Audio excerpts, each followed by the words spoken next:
mūžīgais jautājums, kad tad mainīt tās ziemas riepas? Es jums mīlīši teikšu, tur vispār nav nekāda problēma un nevajag būt kaut kādiem santīpisējiem un gaidīt pēdējo momentu. Jūs vienkārši maināt tad, kad jums ienāc prātā, ka vasara ir beigusies. Jo, piemēram, jūs uzmainīsiet to riepu nedēļu vai mēnesi agrāk. Nu, un tā riepa spēja nobraukt kaut kādus 40–50 tūkstošus mierīgi. Un tad jūs tajā nedēļā vai mēnesī, cik taisties nobraukt? Nu, 500 km, nu, varbūt 1000.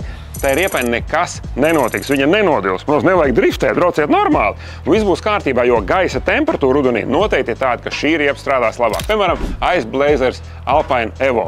Šī tāda autobāņa ziemē, tādām smukām lēzenām maliņām, labi ripos pa asfaltu, vai, piemēram, Ice Blazers Arctic. Nav tā, ka viņas ir vienādas. Šai daudz asāka kante, tad uz grantētu ceļu viņu uz sāniem neslīdēs. Te ir daudz vairāk sīks lamēls pa tādu slapju ledu laukos pa kaut apsaluši izkusuši grantēto. Ideāla lieta. Tā kā atceramies, uzliekam riepas laicīgi, un lai to izdarītu laicīgi, jums vienkārši vajag pierakstīties servis. Ir, piemēram, riepagarāža.lv. Viņi ir gatavi paņemt precīzā laikā, pusstundas logā un uzmainīt jums to riepu kā vajag. Jūs tik atķiksēt, jums riepas būs līdzi, riepas glabājās pie jums servisā, vai arī jūs tās gribat tajā brīdī nopirkt riepagarāža.lv un būs labāk nekā poliklinikā. Pierakstīsieties un savā laikā dabūsiet. Varat pierakstīties kaut vai uz pavasari, ja jums tā gribās.